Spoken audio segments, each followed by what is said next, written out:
Halo guys, jadi setelah sekian lama gua menunda-nunda buat video dan akhirnya kali ini pun gua buat video juga ya. Kira-kira udah 3 bulan ya. Oke, langsung aja kita ke videonya. Programming di Kotlin ini, pastikan kalian udah install semua. Nah, pertama dia itu sebenarnya mirip seperti Java ya. Nah, di sini kita bisa lihat ada function fun. Cara membuat function di Kotlin itu menggunakan fun ya. Kemudian main di dalam mainnya parameternya itu ada arguments, array, eh, setelah itu string ya. Nah, di dalam function main ini kita pun bisa menulis eh, codingan kita sih. Nah, kita ini ya eh, menulis hello world yang pertama. Nah, kita tulis dulu. Nah, cara menulis output di Kotlin ini, pertama kita tuh harus menulis println dan kemudian isinya ya. Nah, kalau untuk function main ya, sebenarnya nggak perlu diisi ya. Ini karena argumennya nggak pernah dipakai gitu. Jadi ya udah kita tulis ini aja, udah keluar hasilnya gitu. Kemudian kita akan belajar variabel di Kotlin. Nah, variabel di Kotlin ini terbagi menjadi dua, yaitu eh, var seperti ini ya, var var gitu dan val gitu, var dan val. Nah, perbedaan var ini dia itu dapat dirubah lagi gitu. Nah, kalau untuk val dia itu tidak bisa dirubah ya. Contoh nih, variabel A, variabel name gitu kan, kita tulis Budi gitu. Nah, val untuk yang filenya kita bisa tulis angka. Kita tulis NES-nya gitu. Nah, oke. Nah, um, NES sama dengan um, 500 gitu kan. Nah, setelah itu kita coba ganti. Nah, ya, kita coba ganti nama. Kalau untuk nama ya, name. Nah, kita ganti jadi, nah, namanya kita buat dodol. Kemudian untuk NES-nya kita buat 200 gitu. Nah, ini nih kita udah sama-sama ganti ya. Kemudian kita akan print. Kita print, kita keluarkan outputnya. Nah, di sini kita tulis name gitu kan di dalamnya. Print ln kemudian name. Maksudnya NES ya. Nah, oke, udah. Nah, kemudian kita coba um, run gitu. Coba run. Nah, karena Em, kenapa dia bilang error file cannot be reassigned? Berarti maksudnya itu em, file ini tuh em, jenisnya jenis variable variable yang statik gitu ya, diibaratkan. Nah, dia tuh nggak bisa dirubah sama sekali. Kalau kita ingin merubah sebuah data, kita harus menggunakan var, bukan val. Oke, kita lanjut yang selanjutnya. Untuk mendeklarasikan tipe data variabel. Nah, caranya gini. Nama. Nah, ini ya, variabel nama. Titik dua. Nah, setelah itu kita tulis tipe datanya. Contoh ini string gitu. Nah, kemudian kita taruh sama dengan dan seperti biasa kita isi Budi gitu. Nah, gitu ya. Data types di Kotlin ini seperti biasa kita memiliki ada number yaitu nomor ya. Lalu ada string dan boolean. Lalu ada char juga ya. Nah, untuk tambahan, tipe data number itu memiliki dua bagian, yaitu integer dan float. Integer terbagi menjadi empat, yaitu byte, short, int, dan long, yang masing-masing memiliki perbedaan tersendiri. Dan kemudian tipe data float yang terbagi menjadi dua. Ada float dan double yang masing-masing juga memiliki perbedaan tersendiri. Untuk operator sendiri, Kotlin ini sama juga seperti biasa. Kita tinggal menulis eh, tambah, kali, bagi, kurang, ya sama aja ya. Tidak ada perbedaannya. Gua kasih contoh di sini ya. Variabel X sama dengan 10 gitu. Nah, variabel Y sama dengan 5. Lalu kita tinggal tambahkan variabel Z sama dengan X plus Y. Nah, tinggal gitu aja. Kemudian untuk assignment operator ya, kita bisa buat seperti contoh gini ya. Variabel X plus sama dengan gitu. Plus sama dengan 5. Dan ini juga kita bisa ganti jadi min, jadi kali gitu. Kemudian bagi dan modulo juga bisa kita masukkan. Operator perbandingannya seperti biasa, kita bisa menggunakan contoh misal if dalam kurung X sama dengan Y. Ini kita akan membandingkan apakah X ini nilainya sama dengan Y yang akan menghasilkan true atau false ya, boolean gitu. Lalu kita bisa ganti di sini menjadi bukan sama dengan, bisa kita buat lebih besar ataupun lebih kecil, dan lebih besar sama dengan, dan lebih kecil sama dengan gitu. Kita juga bisa menggunakan logical operator. Misal kita ingin membuat dua kondisi dan dua kondisi itu harus terpenuhi. Nah, kita tinggal buat n agar kondisinya dua-duanya terpenuhi gitu. Contoh X lebih besar X modulo 2 sama dengan 0. Nah, gitu. Lalu kita juga bisa menggunakan OR. Nah, ini tuh misal satu kondisi saja yang terpenuhi, maka dia akan menghasilkan nilai true gitu.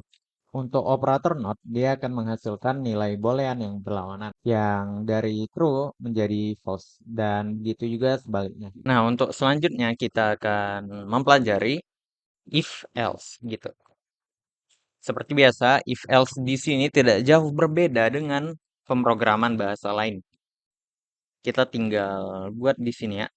Jika ingin menulis if dalam kurung, nah di dalam kurung ini kondisinya true atau false gitu ya, kondisinya.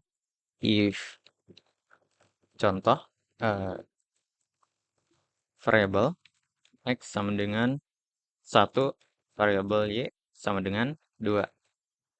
If variabel X sama dengan variabel Y, maka tinggal kita buat kurung kurawal di sini. Lalu kita tulis perintahnya, apa yang ingin kita tulis gitu. Apa yang ingin kita perintahkan gitu ya. Jika kita ingin menulis else, tinggal tulis else ya. Lalu kita tulis kurung kurawal. Kita harus menulis else di dekat sini ya, di kurung kurawal setelah if ini, agar dia bisa tahu kalau dia beda barisan ya, eh, tidak kedetek ya. Contoh kita buat di sini ya, else if. Nah, di sini. Lalu kita harus memindahkan else ini di sebelah sini gitu. Nah, di sini juga terdapat yang mirip seperti Java gitu, switch case ya. Tapi di Kotlin namanya adalah when. Nah, kita coba ya. Nah, oke, di sini gua udah nulis when dalam kurung X, ini ya, pemilihan juga ketika X 1 kondisinya maka print 1. Jika 2, print 2, dan jika 3, print 3. Nah, jika berbeda dari 1, 2, dan 3, maka print berbeda. Gini, jadi dia tuh 11, 12 seperti switch case ya. Kotlin sama juga dengan bahasa program lain, ada looping while ya. While, dalam kurung, X lebih kecil dari 5 gitu, print dalam kurung X. Nah, jadi dia akan mengulang dengan kondisi X-nya lebih kecil dari 5. Nah, jika X-nya 5 atau lebih besar, maka dia akan berhenti perulangannya. Nah, kita juga bisa membuat do while, yaitu kita tinggal membuat do seperti ini, do, lalu menambahkan kurung awal, lalu kita akan menuliskan perintahnya di sini, print X gitu, print X, baru kita tambahkan X plus sama dengan 1. Nah, di sini kita akan membuat while-nya. While dalam kurung X lebih kecil dari 5. Sama, dia juga akan mengulang 2 kali. Untuk membuat while ini berhenti, kita bisa membuat kondisinya false, atau kita juga bisa membuat dia itu break ya. Contoh ini, if X sama dengan 7 gitu, maka dia akan ngebreak. Jadi misal X-nya udah nyampe 7, maka dia akan langsung ngebreak ya. Selanjutnya kita akan membuat array. Nah, cara membuat array cukup mudah juga. Tinggal kita buat variable array, contoh, sama dengan array of. Nah, kita tinggal buat array of ya.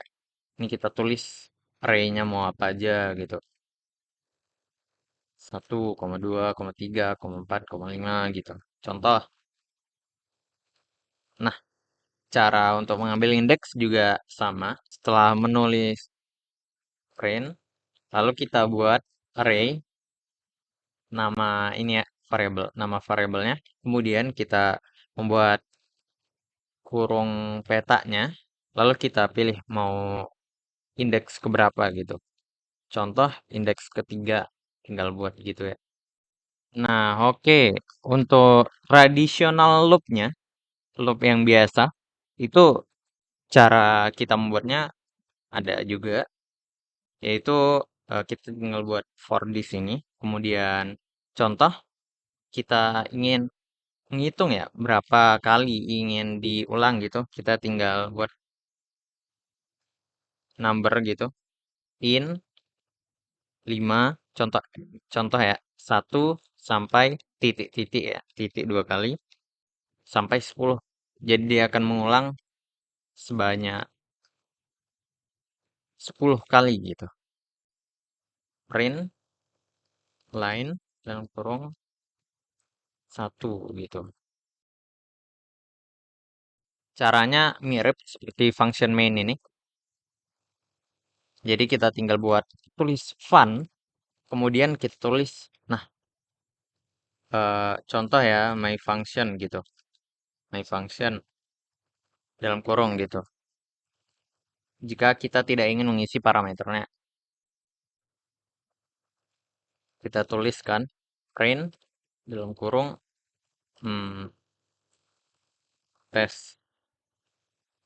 Cara memanggil functionnya, kita tinggal buat di main function ini, kita tinggal tulis my function gitu. Dan misal kita ingin menambahkan parameter di dalamnya, kita tinggal tulis saja x gitu kan, titik 2 untuk deklarasikan tipenya. Contoh kita ingin deklarasi ini integer gitu. X ini integer. Nah, jadi X gitu kan. Baru kita isi parameter di sini. Seperti itu. Kalau ingin menambahkan parameter lagi bisa tinggal tambahkan koma seperti biasa. koma y titik 2 integer gitu. Untuk mendeklarasikan tipe data returnnya, kita harus menulis di setelah ini ya, setelah parameter itu titik 2 lagi. Kemudian kita tulis contoh integer gitu. Nah, oke, selanjutnya kita ada OOP ya. Caranya sama juga seperti biasa, kita bisa menggunakan kelas.